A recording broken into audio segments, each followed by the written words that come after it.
Alors, sécurité informatique à l'ère des nuages. Alors, première définition, sur le cloud computing, les données et les services peuvent être mis à notre disposition de façon simple et de façon autonome. C'est-à-dire que les clients, donc vous, les entreprises, vous pouvez avoir accès aux ressources, que ce soit des ressources directement de services, des ressources de stockage, des ressources de computing, donc le mode IaaS.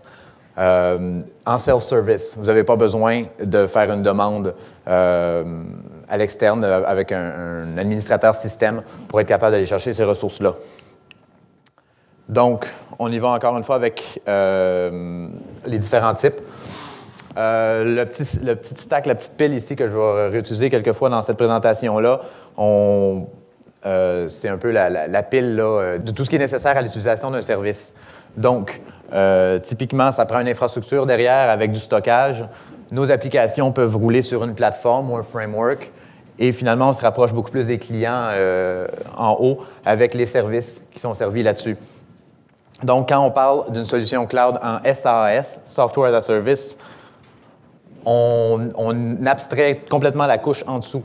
Donc, les clients vont directement avoir accès aux services. C'est le plus simple, c'est celui que tout le monde a déjà utilisé dès l'apparition de Hotmail. Tout le monde s'est créé un compte il y a de nombreuses années. C'était le premier type de cloud. Ensuite, il y en a d'autres qui sont devenus un peu plus populaires. Le Platform as a Service, qui ne s'adresse pas nécessairement au même type de personnes, ça ne s'adresse pas au grand public, ça s'adresse plutôt à des boîtes de développement. Donc, on va avoir des gens qui vont développer des applications ou des sites web ou des services. Et puis, on parle surtout de développeurs, pas nécessairement des administrateurs système. Ils veulent pas nécessairement s'occuper de cette couche-là. On sait que les développeurs sont en général des très mauvais administrateurs système. Je ne sais pas si je suis administrateur système. Donc, avec des services Platform as a Service, les applications qui sont développées peuvent être poussées directement sur le cloud et on n'a pas à s'occuper du scaling, on n'a pas à s'occuper de la distribution, à s'occuper de beaucoup de choses. On a juste à se concentrer sur l'application elle-même. Donc, c'est ça qui est intéressant en Platform as a Service. La troisième solution, qui n'est pas pour tout le monde, Infrastructure as a Service. À ce moment-là, on descend beaucoup plus dans la couche. On est au niveau du stockage et de l'infrastructure. Donc, on va gérer nous-mêmes les machines virtuelles, tout le stockage, toute l'application. Ça ne sauve pas de job.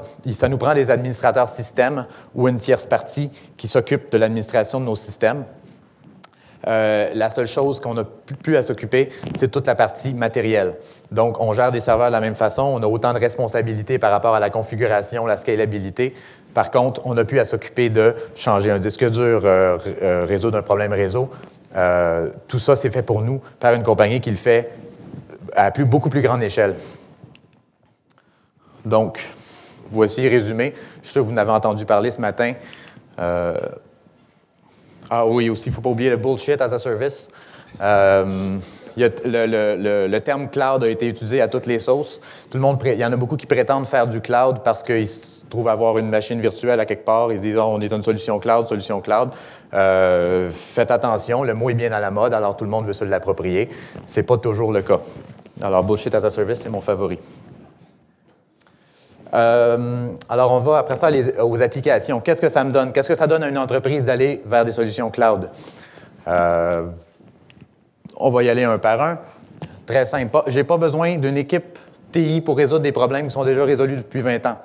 Par exemple, la redondance. La redondance, j'arrive, j'installe mon serveur. Ah, ça me prendrait un deuxième serveur parce que si lui il a un problème, je veux que mon application continue de fonctionner. Comment je vais faire ça? OK, je vais réinventer un peu la roue et je vais me faire un système avec la redondance.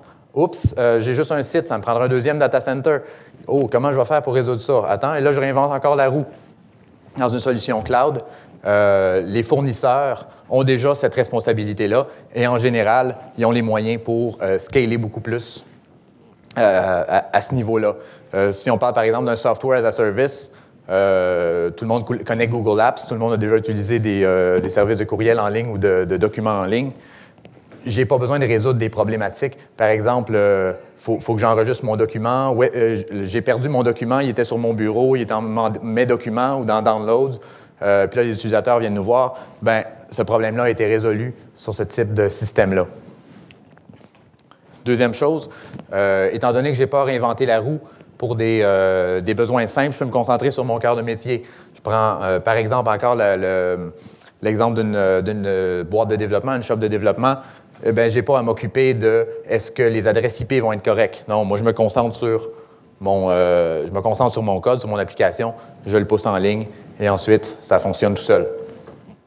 Espérons.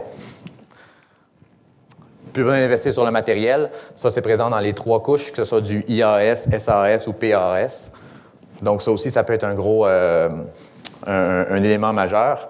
Pas besoin de... Si c'est difficile d'avoir un data center avec la climatisation adéquate, avec les entrées électriques adéquates, avec deux entrées réseau, tout ça, ça peut être très, très coûteux, surtout à petite échelle.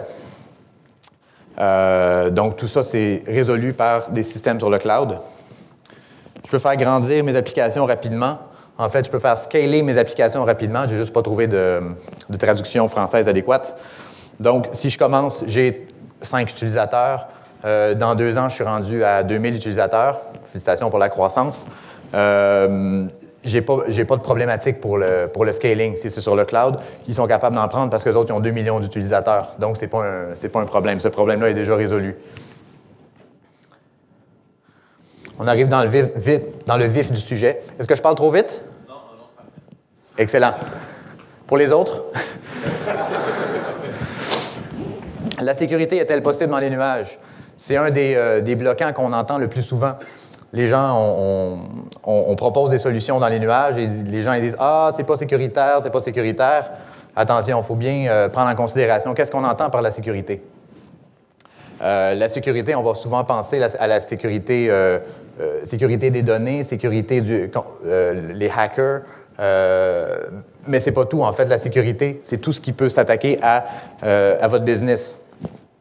Si je ne peux pas travailler pendant une semaine, j'ai un problème. Ça fait du tort au business. Si je perds mes données, si je perds toutes mes données, je ne peux pas les récupérer, j'ai un encore plus gros problème. Ça, c'est des aspects de la sécurité qu'il faut prendre en considération. Je vais regarder mon temps. Oh, je suis correct. Donc, premier élément qu'on voudrait protéger, l'accès aux données. Qu'est-ce qui est différent sur le cloud d'une infrastructure traditionnelle? Au niveau de la disponibilité, entre une entreprise qui a un serveur et sur lequel il y aurait les courriels et les courriels qui seraient hostés en ligne sur Google Apps, lequel a le plus haut taux de disponibilité, vous pensez? Probablement Google, oui, sauf si votre connexion Internet lâche. Par contre, si votre connexion Internet lâche, probablement que de toute façon, vous ne pouvez plus travailler, dans beaucoup de cas, pour tous les trucs qui auraient besoin justement des courriels et de ces choses-là. Donc, ce n'est pas un endroit où on est plus en sécurité avec une infrastructure. Si on est capable de se payer une infrastructure avec 2 sites redondants, avec un data center complet et toute une équipe TI, oui, on est capable de compétitionner avec ça, mais en général, le coût d'entrée est beaucoup, beaucoup plus haut. Disponibilité des données. Non seulement la disponibilité en temps réel, mais aussi au niveau des sauvegardes. Combien de fois je suis arrivé en entreprise et j'ai vu un système les gens disent « Ah oui, je crois que c'est backupé ça dans notre système. » Finalement, non, c'est pas backupé. Oups! Bon, qu'est-ce qu'on fait? Si jamais on perd toutes nos données, c'est un élément de sécurité à considérer. Historique des versions, c'est un autre élément qu'on veut pouvoir protéger, être capable de voir qu'est-ce qui s'est passé, qui a fait quoi. Est-ce que quelqu'un a changé les données? C'est qui? Est-ce qu'il y a un employé qui était fâché, qui est allé effacer des choses? Avec un historique de version, si on a un bon archivage, 30 jours, une archive par mois à vitam aeternam, à ce moment-là, on a cet élément-là de sécurité qui est résolu. Je reviens avec mon exemple. J'imagine que vous l'avez tous déjà vu ou entendu parler. Le fameux cas où on a un serveur, en fait, qui est un vieux PC, une tour qui roule le Windows NT, dans un garde-robe. Il est un petit peu dans le chemin. Les gens ont tendance à s'enfarger dedans. Le fil est un peu lousse. Et ça roule une application critique depuis 10 ans. Et il y a un gars, on voit qu'il a les cheveux gris. Bientôt, il va prendre sa retraite. Puis on a bien peur de quand il s'en va, parce que quand il s'en va, il n'y a plus personne qui sait comment le système fonctionne. Est-ce que ça, c'est sécuritaire? Au niveau du cloud, Bon, là, j'avoue qu'au niveau des couleurs, j'ai un peu triché l'effet, là. C'est beaucoup mieux, hein? Vous voyez que l'image montre que c'est beaucoup mieux. Non, au niveau du SAS, toutes les backups, l'historique de version, ça va être automatique. Attention, comme on l'a dit précédemment dans les autres présentations, en général, il faut être conscient, le fournisseur de services, c'est quoi ses politiques en matière de sauvegarde, en matière d'archivage. Mais si on a bien lu les termes au début et on s'est entendu au niveau du contrat, c'est automatique. Fait que ce cas-là n'arrive plus. Au niveau de plateforme as a service, encore là, c'est automatique si c'est inclus dans le service. Et au niveau infrastructure as a service, c'est beaucoup plus facile de maintenir un système de backup. En général, c'est un clic.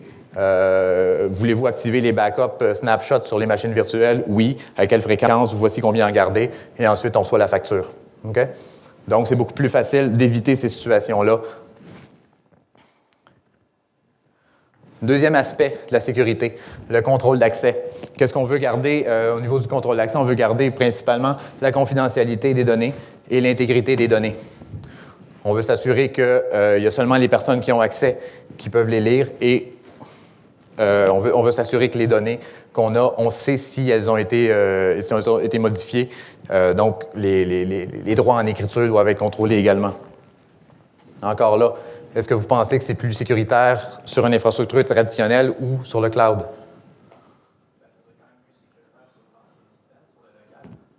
Pourquoi?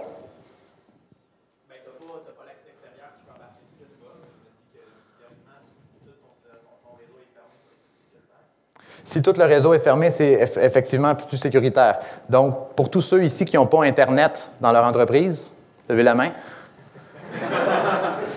Bon. Mais dans ce cas-là, effectivement, on veut tous utiliser des services en ligne. Tout le monde veut permettre, en général, de travailler à la maison, au moins pour consulter les courriels et ces choses-là. Donc, excusez-moi, il y a eu comme un appel, fait que je ne vois plus mon timer, là. OK, c'est bon. On veut tout avoir ce type de service-là où nos accès à nos courriels, nos fichiers, les gens, on veut qu'ils travaillent à la maison quand ils ont besoin. En général, ça sauve beaucoup de casse-tête.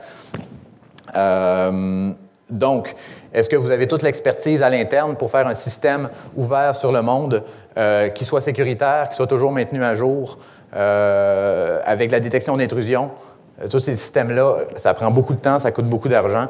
Et c'est en général la norme sur les software as a service.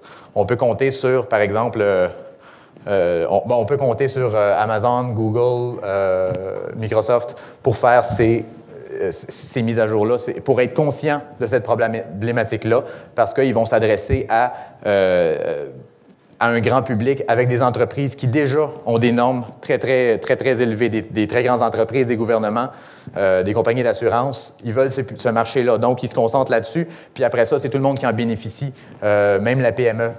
Donc, en général, ça va, si, et seulement si,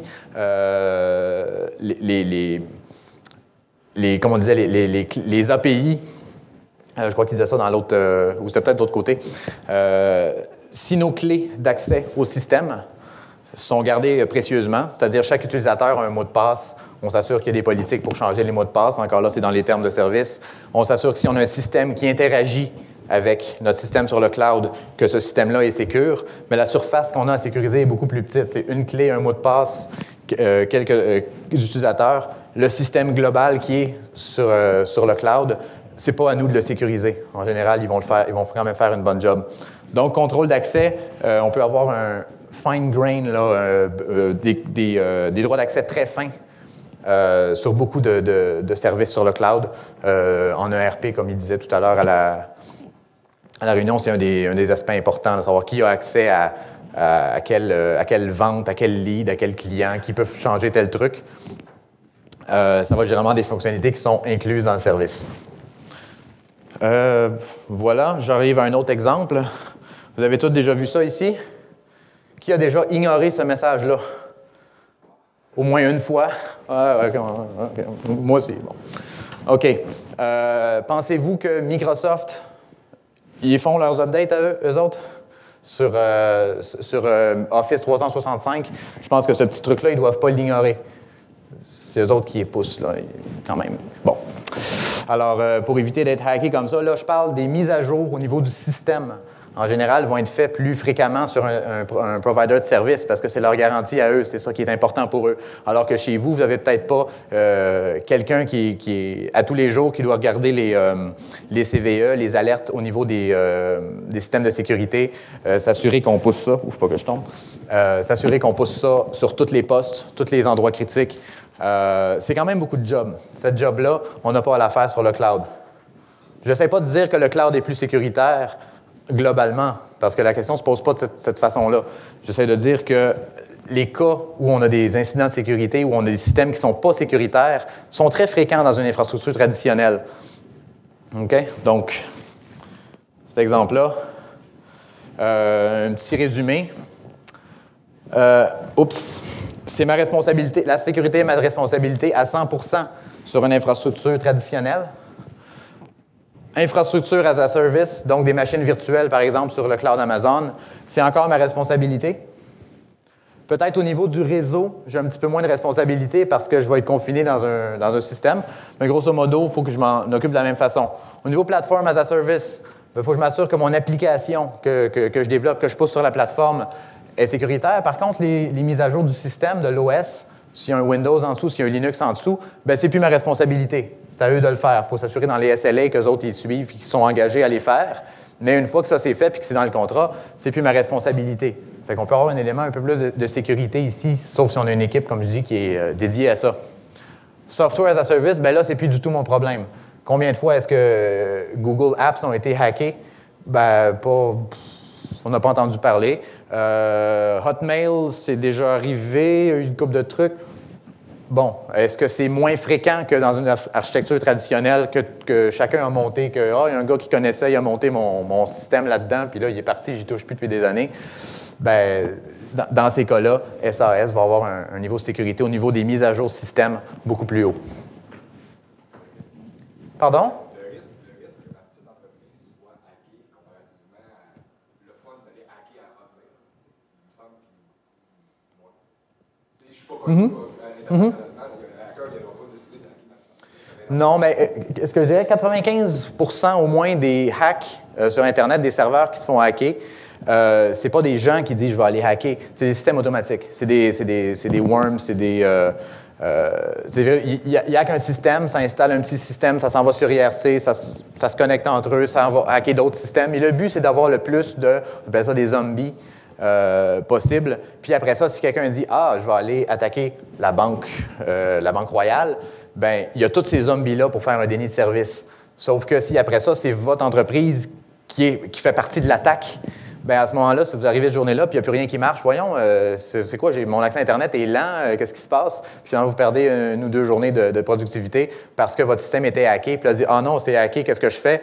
Bien, en général, il faut réinstaller tout le système parce que c'est difficile de se rendre puis vraiment de nettoyer un système qui a été compromis. Donc, les dégâts, c'est plus dans ce sens-là au niveau d'une petite entreprise. C'est pas quelqu'un qui se dit, ah, je vais aller hacker, je ne sais pas le nom de votre entreprise, mais celle-là.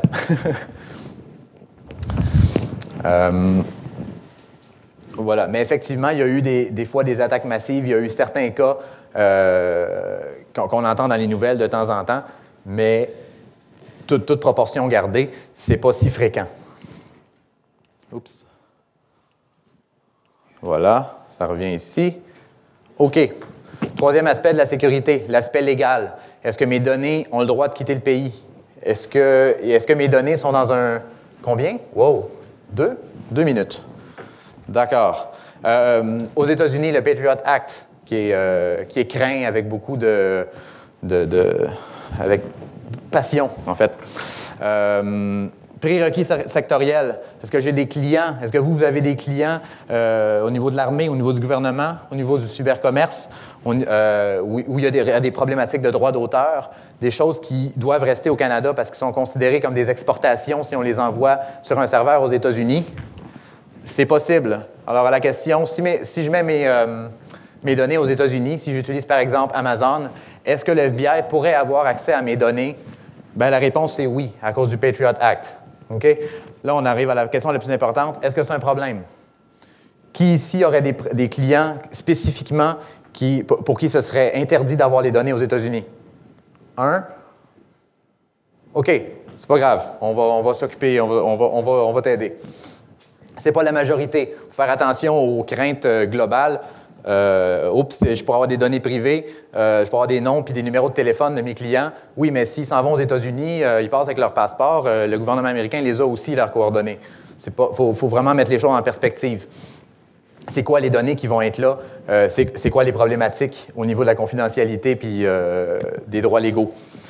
Donc, si ce n'est pas un problème, OK, c'est correct, vous êtes tranquille, vous pouvez utiliser le cloud sans considérer ces choses-là.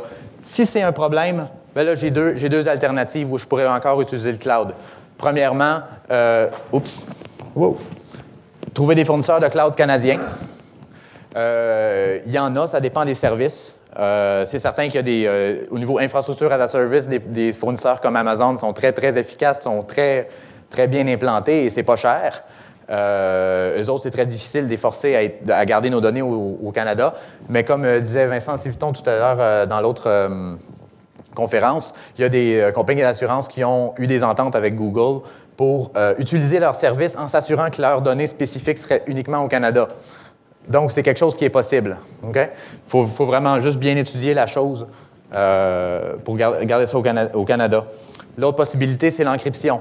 Ça dépend qu'est-ce qu'on veut faire. Si on a des services qui roulent en temps réel avec des données confidentielles qui passent par les serveurs, ça va être difficile d'utiliser de l'encryption de façon efficace. Des fois, ça ne fit pas avec le modèle. Par contre, si vous voulez envoyer vos données pour des backups,